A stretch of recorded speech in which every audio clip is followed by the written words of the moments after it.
How's it going, everybody? Coach Adam from Restore Physical Therapy and Fire for Effect Athletics here today to talk about a functional movement as carries. Now, there are multiple different variations of carries, including farmers, contralateral carry, suitcase carry, as well as getting into some overhead carries that we can talk about as well. Now, with that in mind, as I'm trying to do these movements, we should focus on the first thing predominantly, and that is breath and brace. When we are weighted, unlike when we're doing body weight exercises or aerobic exercises, anything that starts to involve dynamic movement, like you'll see in sports, instead we want to make sure that we're using something known as a Valsalva. Why do we want to do that? Priority number one, protect the spine at all costs, okay? And it's mainly because we want to avoid shearing forces on our vertebrae. So how do we conduct a proper breath and brace, right? So what we're going to imagine as we're doing this movement is I'm going to breathe in and bring it down into my diaphragm, into my core. So I'm breathing in and expanding outward this way to the sides, right? Not just forward, but out to the sides. How I can do this and how I can practice this is I take my hands, I'm going to place them into my abdomen, so right here into the sides and my obliques. I'm going to breathe in and push my hands out as I breathe in, right? So I'm not breathing out and trying to push out. I'm breathing in and pushing out. You're going to feel your internal weightlifting belt engaged. That's known as your transverse abdominis, right? And by doing that, all of a sudden, now we're protecting the spine. Very important to do so. Now, we can maintain that brace, so I'm here, and then I'm able to maintain it even as I'm talking to you. I can then sip the air to maintain, of course, oxygen in my body, and so I don't pass out throughout this entire range. So we call this sipping the air.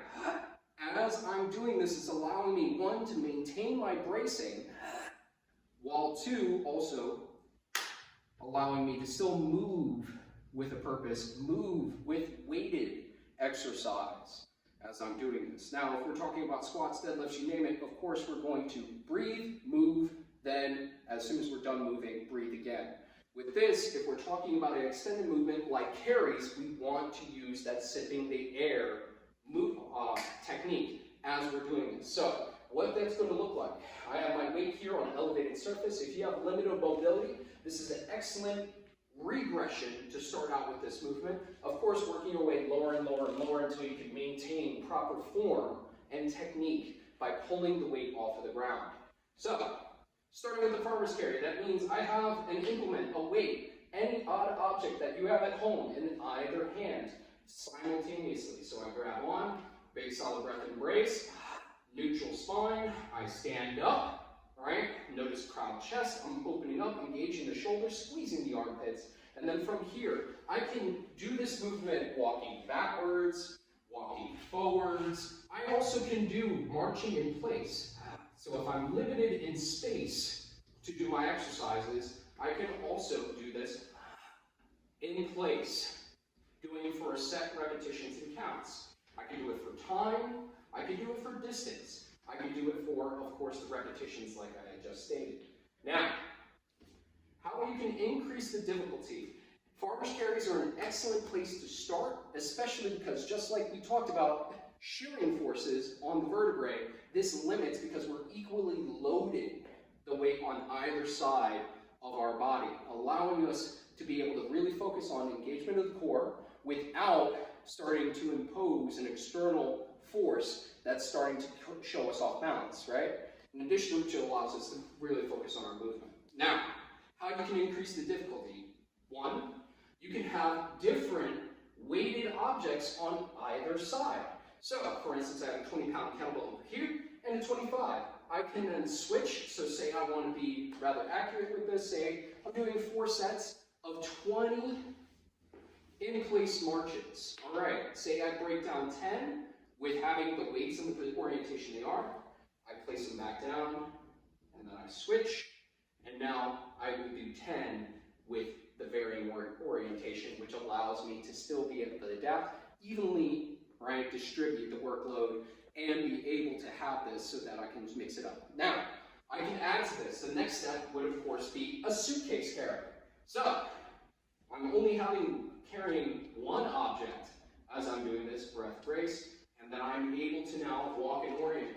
Now, anytime we're doing a suitcase carry, we want to focus, as you can see, super neutral. I shouldn't be at an angle like this, like I'm walking on the side of a hillside. I want to make sure that I stay and maintain upright. So if I need to squeeze my body with my free hand, if I need to bring that free hand out as I'm doing this, no worries to help me counterbalance.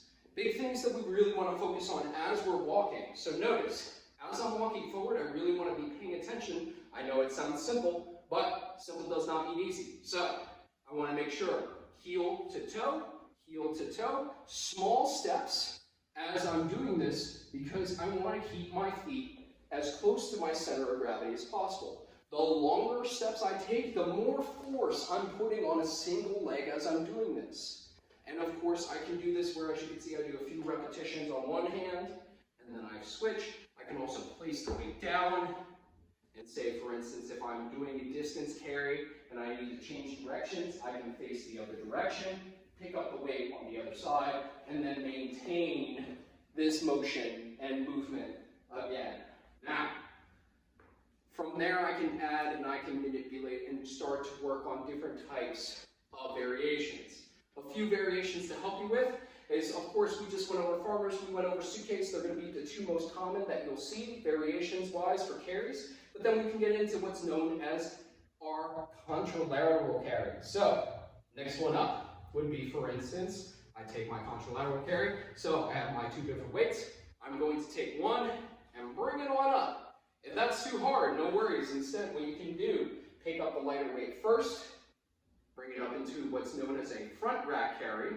Notice that I have my hand right here underneath my chin. I have the elbow pointed forward. I create this nice little basket for the weight to rest. If it was a dumbbell, the back bell would rest on top of the shoulder. Front bell would be pointing forward like I have a bazooka, right? From here, I can then grab onto the heavier weight, and now I'm able to do my contralateral carry. I can do it this way.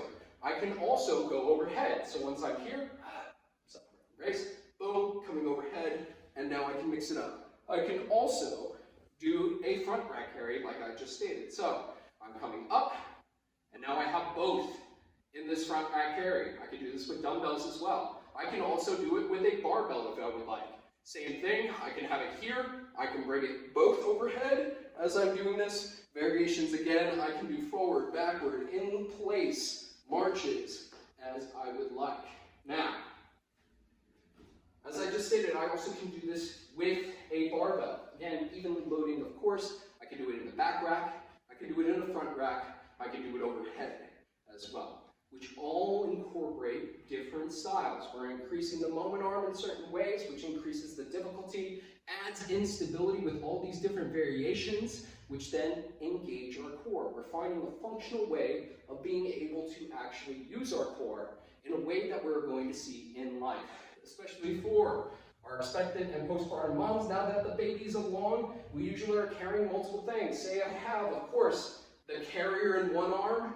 Say I have then a bag in the other, or I'm walking my toddler, anything of the sort. Now, as you can see, I'm in this kind of functional position.